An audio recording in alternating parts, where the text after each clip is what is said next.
शोभा संतोष किचनमध्ये आपलं सर्वांचं स्वागत आहे। आज आपण ग्रेव्हीवाली कांद्याची पातची भाजी बनवूया। वाटणाचं साहित्य बघा, त्यासाठी हे शेंगदाणे घेतले, अर्धी वाटी शेंगदाणे, आणि हिरवी मिरची मी भाजून घेतली तव्यावर चांगली, लसूण आणि जिरं पण भाजून घेतलेलं आहे, थोडंसं आल्याचे तुकडे, धनेपूड, थोडीशी कोथिंबीर, हळद आणि कांद्याची पात आपण छान अशी स्वच्छ धुवून बारीक चिरून घेतली आहे आणि त्याचे कांदे पण हे चिरून घेतलेले, आणि तुरीची डाळ थोडीशी घेतली आणि ती शिजवून घेतली, अर्धी कच्ची शिजवून घेतलेली आहे। चला तर मग आता आपण हे वाटण करून घेऊ। आपण ते शेंगदाणे घेतले, भाजून घेतलेले शेंगदाणे,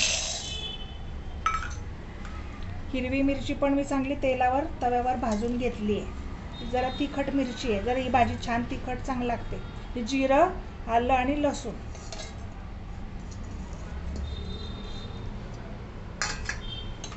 हे धनेपूड आणि थोडीशी कोथिंबीर। आता हे आपण थोडंसं कोरडं सुकं वाटून घेऊ, नंतर पाणी घालून वाटू, जाडसर वाटायचं, एकदम हे नाही वाटायचं बारीक। हे बघा, आता आपलं तेल तापलेलं आहे, आपण आता फोडणी करू। तेल तापल्यानंतर थोडीशी राई टाकायची, हिंग,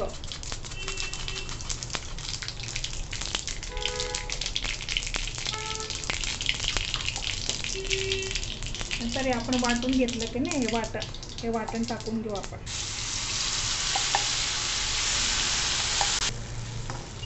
आता हे असं वाटण थोडंसं तेलावर परतवून घ्यायचं।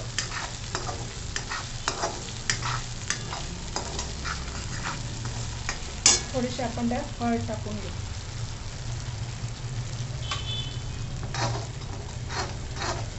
आता हे छान परतवून घ्यायचं। तोपर्यंत आपण इकडे तुरीची डाळ अशी अर्धी कच्ची आपण ही शिजवून घेतलेली आहे, 5 ते 10 मिनिटं भिजत घालायची आणि नंतर अशी शिजवून घ्यायची, अर्धी कच्ची, जास्त नाही शिजवायची, कारण ती भाजीमध्ये शिजेल नंतर।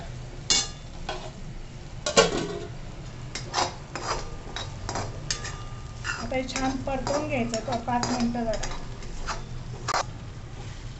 बघा, असं छान तेल सुटेपर्यंत आपण जरा परतवून घेतलं। आता आपण त्याचाच पातीचा कांदा आपण छोटे छोटे होते ते पण चिरून घेतले, आपण ते पण आता छान परतवून घेऊ।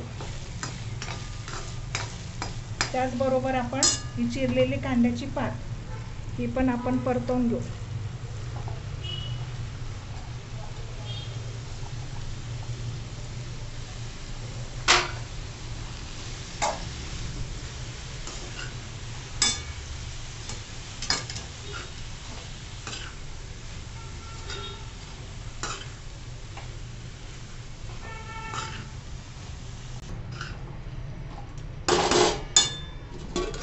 बघा, आता आपली अर्धी कच्ची डाळ शिजली आहे। आता हेच पाणी आपण थोडंसं भाजी वाफ व्हायला टाकून घेऊ।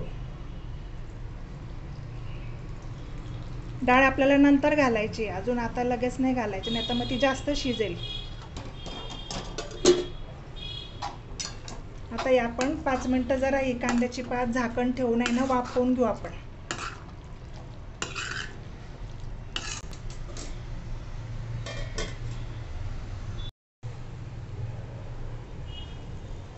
हे बघा, आता आपली कांद्याची पात पण छान कोमेजली आहे, अशी थोडीशी वाफवून घ्यायची।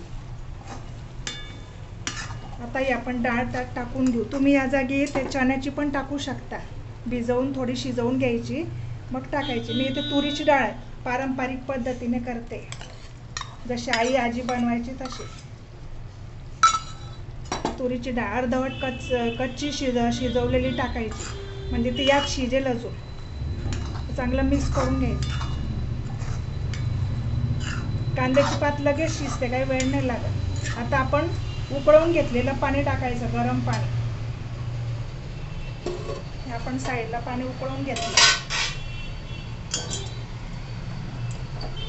तुम्हाला किती ग्रेव्ही पाहिजे त्याप्रमाणे आपण त्या पाण्याचा वापर करायचा। पोळी बरोबर, भाकरी बरोबर चुरून खाता येईल अशी बनवायची। आता आपण हे चांगलं मिक्स करून घेऊ। तुम्ही कांद्याच्या पातची करी पण म्हणू शकता, चवीला तर खूप छान लागते ही भाजी। भाकरी बरोबर, पोळी बरोबर, भातावर, मूग डाळीच्या खिचडी बरोबर. आता आपण यात मीठ टाकून घेऊ, चवीप्रमाणे मीठ.